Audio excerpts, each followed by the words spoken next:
Welcome back to The Explainer. We're here to turn complex ideas into clear, memorable stories.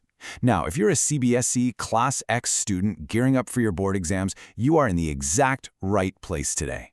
We're unpacking an absolute masterpiece, James Herriot's A Triumph of Surgery. We're going to break down this classic tale of moderation, discipline, and some very practical veterinary wisdom. I promise you a highly engaging, structured dive into the story that's going to directly prepare you to ace those exam questions.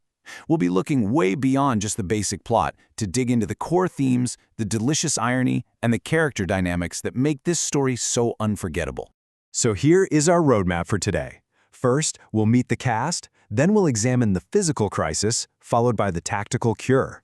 From there, we'll move into temptation and recovery, the masterful reunion, and finally, wrap up with core themes and review. Let's get right into it. Section 1. Meet the cast. To really understand this story, you have to understand the three distinct personalities at its core. First up, we have Tricki. He's a small Pekingese dog who is heavily pampered, incredibly lethargic, and frankly, dangerously obese. He's really the innocent victim in all this. Then there's Mrs. Pumphrey, his extremely wealthy and emotional owner. Her critical flaw, she equates physical indulgence with love. She genuinely thinks overfeeding him is how she shows affection, completely ignoring any practical advice. And finally, we have our narrator, Dr. Herriot. He's a tactical, compassionate vet who relies on logical observation, discipline, and just pure common sense rather than complex medicine.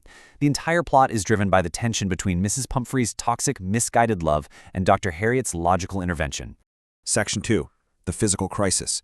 Now, I want you to pay close attention to this exact phrase used by Dr. Herriot, a highly bloated sausage. It's funny, sure, but it also paints a really vivid, tragic picture of Tricki's state. His health had deteriorated to a dangerous level. He was entirely listless, flat-out refused to go for walks, and was vomiting constantly. His eyes were red and rheumy. He was practically immobile.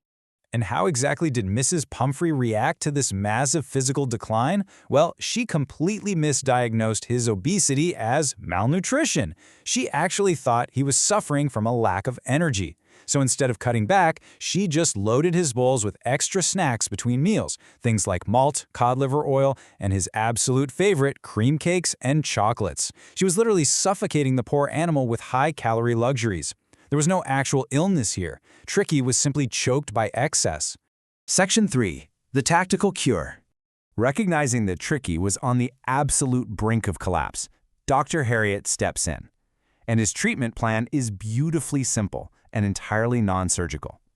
First, absolutely zero injections, no cuts, no pharmaceuticals whatsoever. Second, a strict water fast. For his first 48 hours at the clinic, Tricki was given zero food.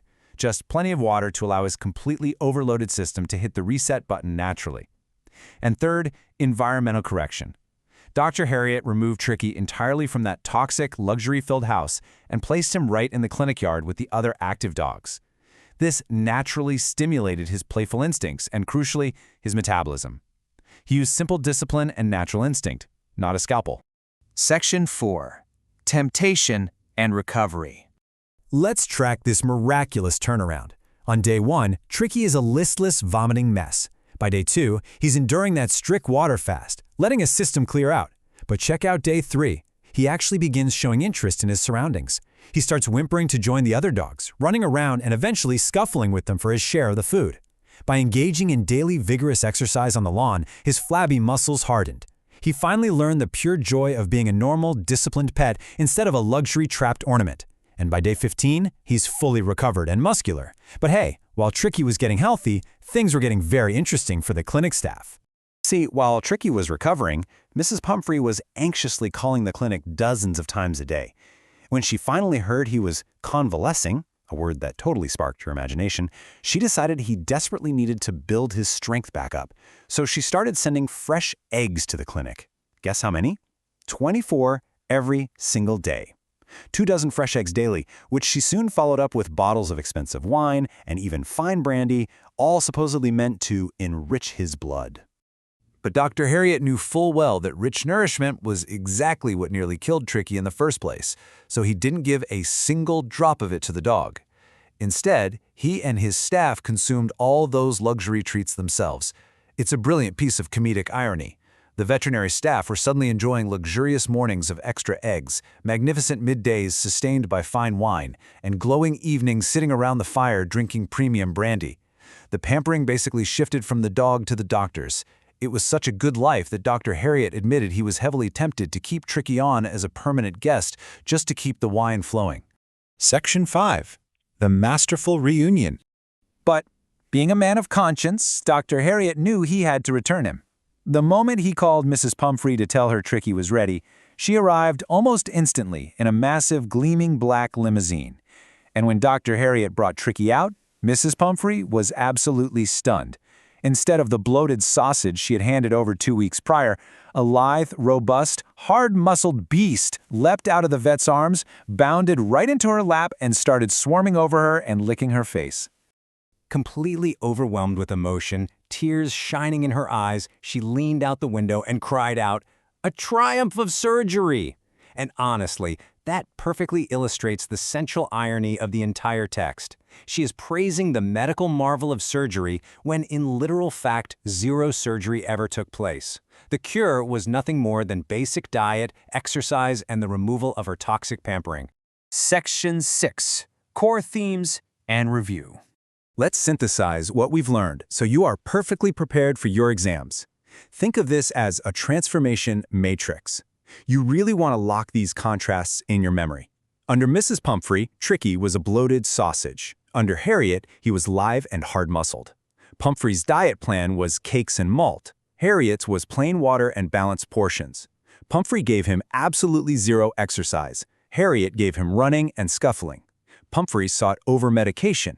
Herriot used zero medication and strict discipline. This contrast between toxic overindulgence and logical, practical discipline is the absolute heart of the story. Okay, let's test this out with a classic board practice question. If you get asked to justify the irony behind the title, what do you say? Well, you need to point out that wealthy Mrs. Pumphrey assumed a highly complex, expensive surgical intervention was required to save her pet. The irony is that the actual triumph was achieved by the exact opposite. Withholding food, providing plain water, and forcing the dog to exercise naturally. The triumph was of common sense, not surgery. Question 2. Contrast Mrs. Pumphrey's love with Dr. Herriot's logical care. Here, you have to articulate the critical difference between blind, harmful pampering and compassionate, strict boundaries. Mrs. Pumphrey's love is very emotional and expressive, but it's ultimately destructive. She was literally killing the dog with kindness.